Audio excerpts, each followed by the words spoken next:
รายการต่อไปนี้เป็นรายการทั่วไปสามารถรับชมได้ทุกวัย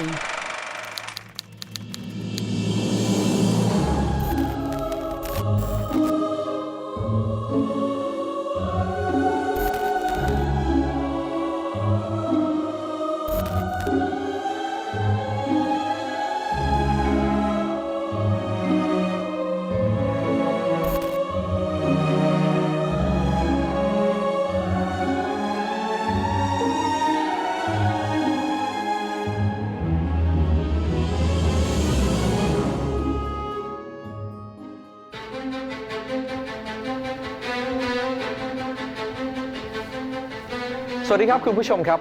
วันนี้ถือว่าเป็นครั้งแรกนะครับที่เราได้เจอกันสำหรับรายการสัมผัสพิศวง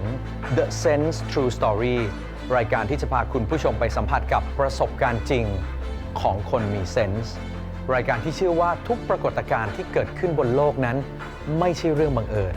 แต่ในระหว่างที่เราเดินทางเพื่อค้นหาคำตอบเหล่านั้นเราจะต้องได้เรียนรู้และข้อคิดจากความจริงของชีวิตวันนี้เราจะมาร่วมเดินทางเพื่อค้นหาสัจธรรมจากเรื่องราวลี้ลับเหล่านี้ด้วยกันครับวันนี้ผมจะพาคุณผู้ชมเดินทางไปสู่มิติที่ยากจะหาคำอธิบายมิติที่เต็มไปด้วยเรื่องราวลึกลับคุณผู้ชมลองคิดนะครับถ้าเราอยู่ในค่ำคืนวันหนึ่งซึ่งเต็มไปด้วยความมืดมิดบนความสูงระดับ 35,000 ฟุตจากพื้นดินกำลังเคลื่อนที่ด้วยความเร็วอย่างน้อย 800 กิโลเมตรต่อชั่วโมงมุ่งหน้าเข้าสู่พายุ Depression บนเครื่องบินลำหนึ่งซึ่งบรรทุกผู้โดยสารมาเต็มลำและตัวเครื่องนั้นกำลังปะทะอย่างรุนแรงกับพายุลูกนั้นเป็นคุณจะทำอย่างไรผมกำลังจะข้ามไปสู่ชาติหน้าในช่วงพริบตาเดียวผมไม่เคยเล่าเรื่องนี้ให้ใครฟังนะมันไม่ใช่วิทยาศาสตร์เหมือนกับเหตุการณ์ครั้งนั้นก็เปลี่ยนมุมมองของเรามันมีเหตุการณ์ที่ผมยังจำอยู่ถึงทุกวันนี้นะพี่มีคนปลุกผมแล้วบอกผมว่าตื่นมีรุ่นพี่ที่ผมเคารพท่านหนึ่งท่านให้รูปพระพิฆเนศผมมารูปหนึ่งเขามาบอกผมว่าวันนั้นเนี่ยพระพิฆเนศช่วยไว้นะผมเล่าผมจะขนลุกเลย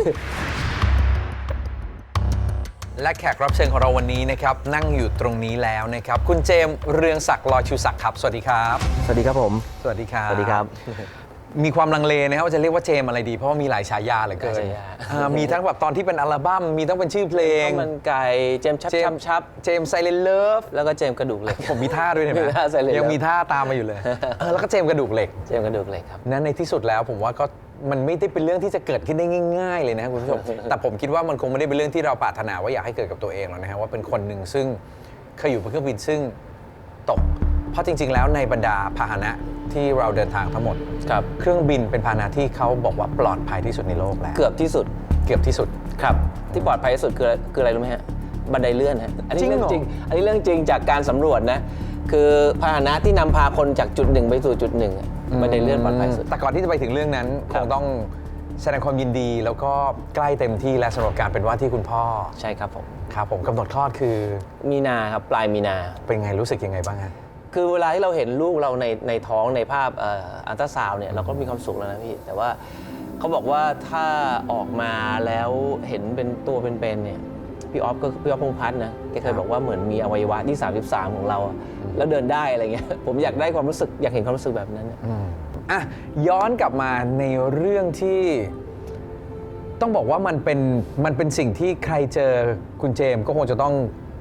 เห็นเรื่องนี้ตีคู่กันมาตลอดเวลาใช่ก็คือการเป็นเจมส์กระดูกเหล็ก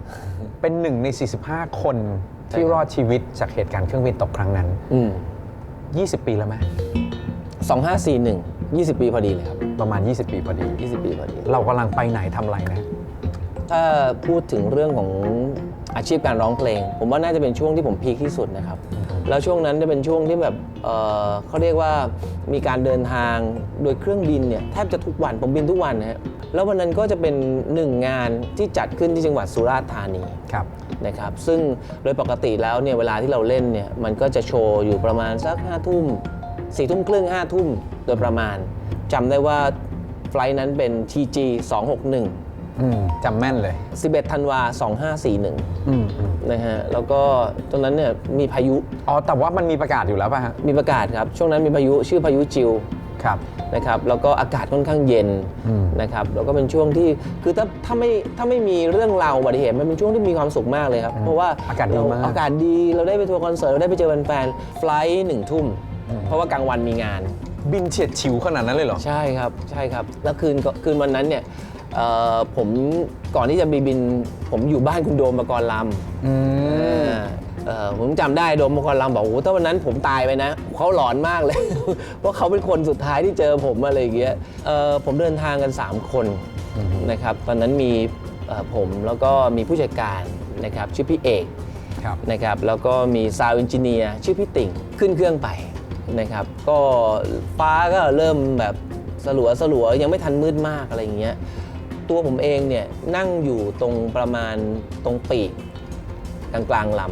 ำคุณเจมส์อยู่ฝั่งไหนผมอยู่ซ้ายสุดครับอยู่ฝั่งซ้ายสุดใช่ครับติดปีกเหรอติดปีกเลยครับวันนั้นผมจำความได้ว่าผมนั่งไปก็หลับไปบ้างก็ตื่นขึ้นมาหลับไปแล้วก็ตื่นมาไม่ได้คุยกับใครเลย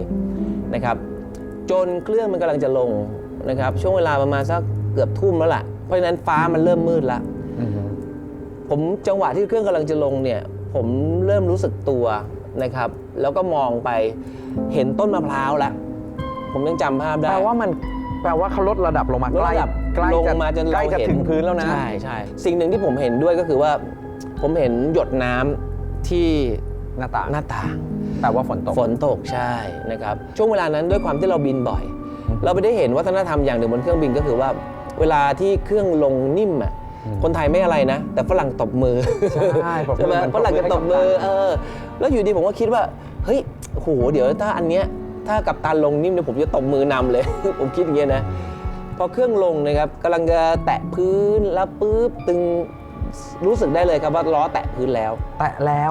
ครับแตะแล้วแต่พอแตะปุ๊บเครื่องเชิดหัวขึ้นแล้วก็บินขึ้นไปใหม่จังหวะที่ขึ้นไปเนี่ยไม่มีความผิดปกติใดๆในเครื่องเลยผมก็ไม่รู้สึกว่าตกใจอะไรเลยเพราะว่ากัปตันประกาศว่าเนื่องจากสภาพอากาศไม่ดีนะครับก็เลยไม่สามารถเอาเครื่องลงได้นะครับเดี๋ยวแต่ว่าผมจำข้อความเป๊ะๆไม่ได้นะแต่ใจความเนี่ยประมาณว่าจะพยายามจะเอาเครื่องลงอีกครั้งหนึ่งแต่ถ้าลงไม่ได้เนี่ยจำเป็นจะต้องบินกลับผมเนี่ยหันหลังมองผู้จัดการก่อนเลยอันดับแรกเพราะว่าถ้าบินกลับเนี่ยมีแต่ซวยกับซวยจังหวะที่เรากำลังคิดเรื่องนี้เครื่องบินวนอยู่กัปตันประกาศเลยครับว่าจะใช้เวลาบินวนประมาณ10 นาทีเพื่อให้สภาพอากาศดีขึ้นอะไรเงี้ยหวังว่าไอ้ตรงเมฆความรุนแรงอากาศแปรปรวนมันอาจจะผ่านไปแล้วก็ลงได้ง่ายใช่เครื่องตัดสินใจลงอีกครั้งหนึ่งตามที่เขาบอกนะฮะพอลงเสร็จปุ๊บกำลังจะแตะพื้นพอแตะพื้นปึ้งแตะครับถึงพื้นแล้วก็เป็นเหมือนครั้งแรกครับงัดขึ้นอีก2แล้วนะผมก็สังเกตเห็นว่าหลายๆคนเนี่ยเริ่มคุยกันเซ็งแซ่แล้วในบนเครื่องบินเนี่ยเหมือนเขาก็คงมีนัดมีงานสำคัญอะไรอย่างเงี้ยปรากฏว่ามันก็เกิดเหตุการณ์ที่เรานึกไม่ถึงก็คือมีการลงครั้งที่3แปลว่าเขาพยายามอีกพอจังหวะที่จะลงเนี่ยมันมาเร็วมากครับมันกำลังจะแตะรันเวย์แล้วนะครับแต่เหมือนกับเขาลงไปแล้วเนี่ยอันนี้ผมคิดเองนะมันเหมือนแบบไม่ใช่รันเวย์อะหลายคนมันก็ถามผมว่าผมกลัวไหมจังหวะนั้นอ่ะผมตอบเลยว่าผมไม่ทันกลัวนะมันเลยกลัวไปอีกคือในใจมันคิดว่ามันตายแน่นอนแล้วอ่ะ